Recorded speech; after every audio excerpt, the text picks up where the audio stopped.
మీరు మీ అభిమాన shows and serials TV కన్నా ముందు ఈటీవీ విన్ యాప్లో చూడండి. Download and subscribe to ETV win app. 99 రూపాయలు మాత్రమే.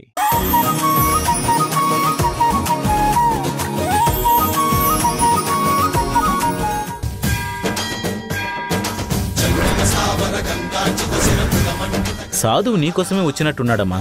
వెళ్ళమ్మా, వెళ్ళు. అందుకేనమ్మా నువ్వంటే నాకు అంత నమ్మకం. ఇప్పుడే వెళ్ళి కలుస్తాను పంతులు గారు. మంచిదమ్మా.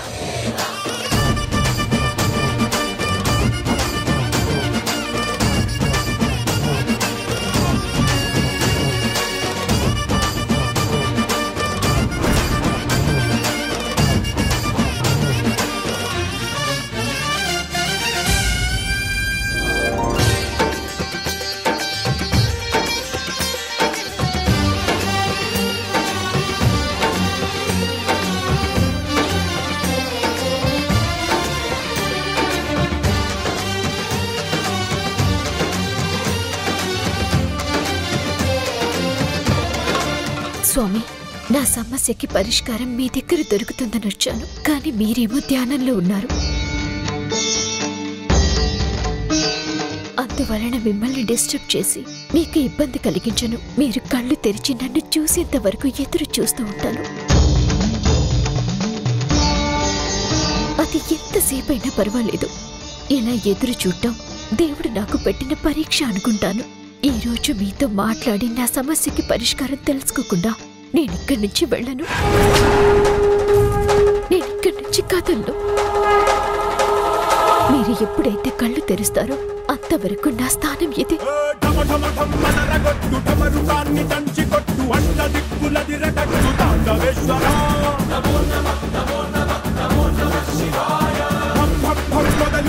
అమృతాన్ని పంచి పెట్టు గుండె వెండి కొండ ఏటు గుండలేశ్వరా.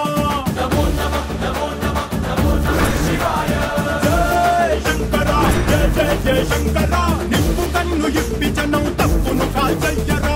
జయ శంకరా, శివ శివ శివ శంకరా. త్రిశూలం తిప్పి చూపి మంచి దారి నడపరా.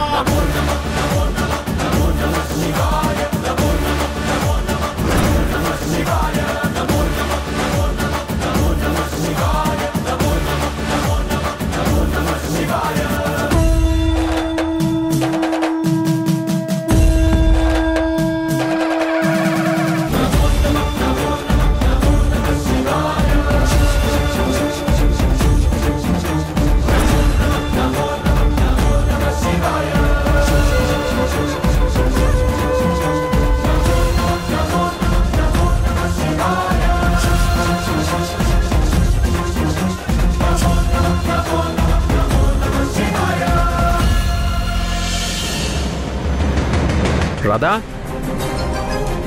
రాధా,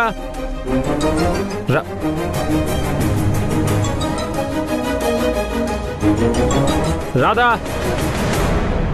ఎక్కడికి వెళ్ళింది?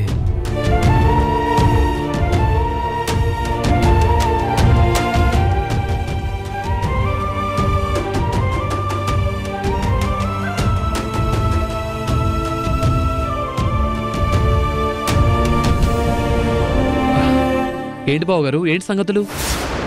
ఏముంటుంది గాని, మీ అక్క ఎక్కడుంది? అక్క గుడికెళ్ళింది కదా. ఏంటి, ఎప్పుడు ఉదయం గుడికెళ్ళిన రాధా ఇంకా రాలేదా? అవును బావ, ఇంకా రాలేదు. పొద్దున్ననగా గుడికని వెళ్ళిన రాధ ఇంకా రాలేదా? అసలు ఆ రాధని నానమ్మని బాగా చూసుకోవాలని ఇక్కడ పెట్టుకున్నామా, లేక ఇలా షికార్లు చేయడానికి ఇక్కడ పెట్టుకున్నామా? రోజంతా గుళ్ళు గోపురాలు అంటూ తిరుగుతూ ఉంటే నానమ్మని ఎవరు చూసుకుంటారు? అసలు నానమ్మ పరిస్థితి ఏంటి? అసలు ఎవరేమనుకుంటున్నారో? రాధని అమ్మ దగ్గర ఇరికించడానికి ఇదే మంచి సమయం. అమ్మా, అమ్మా, అమ్మా, అమ్మా, అమ్మా. గాయత్రి, ఏమైందమ్మా?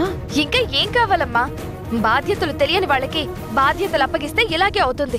ఆవేశపడకుండా ముందేం జరిగిందో చెప్పు గాయత్రి.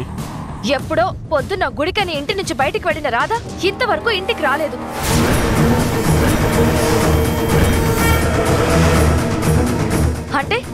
ఉదయం నుంచి నానమ్మకి మందులు తన బాగోగులు ఎవ్వరూ చూడకుండా అలా వదిలేశారు.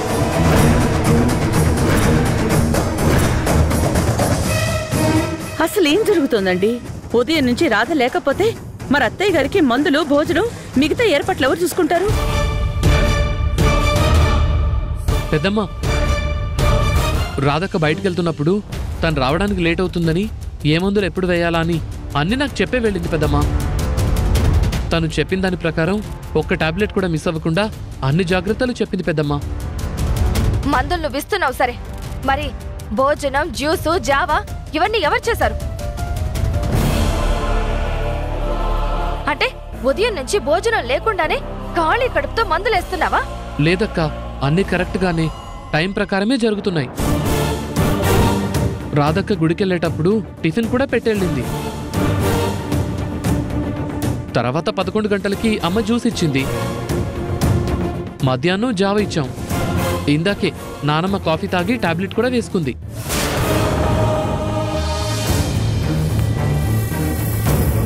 చూడండి గాయత్రి గారు, రాధ ఎక్కడున్నా తను చేయాల్సిన పనులు ఆగకుండా చాలా బాధ్యతగా కేర్ తీసుకుంటుంది. చూశారు కదా, ఒకవేళ లేట్ అవుతుందేమో అని అన్నిటినీ కరెక్ట్గా ప్లాన్ చేసి వెళ్ళింది. తన బాధ్యతల గురించి తనకి చెప్పాల్సిన పనే లేదు. బాధ్యతలు మర్చిపోదని మనం అనుకుంటే సరిపోదు మనోహర్. ఒక బాధ్యత ఇస్తే దాన్ని దగ్గరుండి నెరవేర్చాలి. ఎక్కడో ఉండి ఎవరినో పురమాయించి పనులు జరిగేలా చేస్తే అది బాధ్యత అనిపించుకోదు. గుడికెళ్ళడం తప్పు కాదు. గుడికెళ్తే గంటెళ్తారు, 2 గంటలెళ్తారు. ఒక బాగోలేని పేషెంట్ని తన బాగోగులు చూసుకోకుండా ఇలా రోజంతా గుడిని బయటికి వెళ్తే దాన్ని బాధ్యత అనరు, నిర్లక్ష్యం అంటారు. రాధంతా నిర్లక్ష్యంగా ఉండే మనిషి కాదని మీకు తెలుసు కదా మేడం. ఏదో అత్యవసరం అయితే తప్ప ఇలా రాకుండా ఉండదు. ఇంతకు ముందు నేను అలాగే అనుకునేదాన్ని. కానీ మారిన మనుషులు, మారిన ప్రవర్తనలు, మారిన పరిస్థితులు చూస్తుంటే ఎవరు ఎప్పుడు ఎందుకొస్తున్నారో అర్థం కావట్లేదు.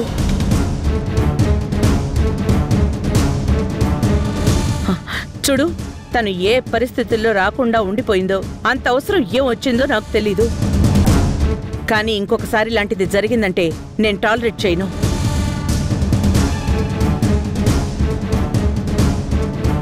ఉదయం అనగా గుడికని వెళ్ళిన అమ్మాయి సాయంత్రం ఈ టైం అవుతున్నా సరే ఇంకా ఇంటికి తిరిగి రాలేదంటే అసలు ఏం జరిగిందో ఏంటో అని కంగారు పడకుండా ఇక్కడే ఉండాలి కదా, ఎందుకు లేట్ అయిందంటూ ప్రశ్నలు వేస్తూ తన బాధ్యత గురించి మాట్లాడుతున్నారు. మాకెందుకుంటుంది కంగారు? కట్టుకున్న వాడివి కాబట్టి నీకుంటుంది కంగారు. జీతం ఇచ్చి పనులు చేయించుకుంటున్న మాకు పనులు అవ్వడమే ముఖ్యం, కానీ ఎవరలా పోతే మాకెందుకు?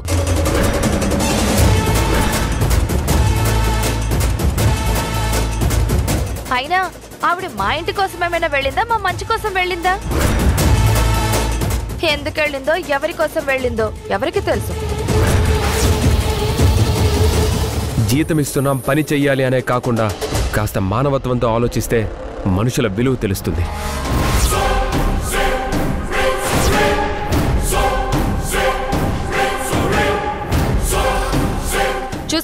చూసావమ్మా వాళ్ళ పొగరు? చేసింది తప్పని తెలిసినా దాన్ని సమర్థించుకుని మనదే తప్పు అన్నట్టు ఎలా మాట్లాడుతున్నారు? అందుకే ఇలాంటి వాళ్ళని ఎంకరేజ్ చెయ్యొద్దమ్మా అంటే మీరేమో నన్ను అర్థం చేసుకోరు. ఛే!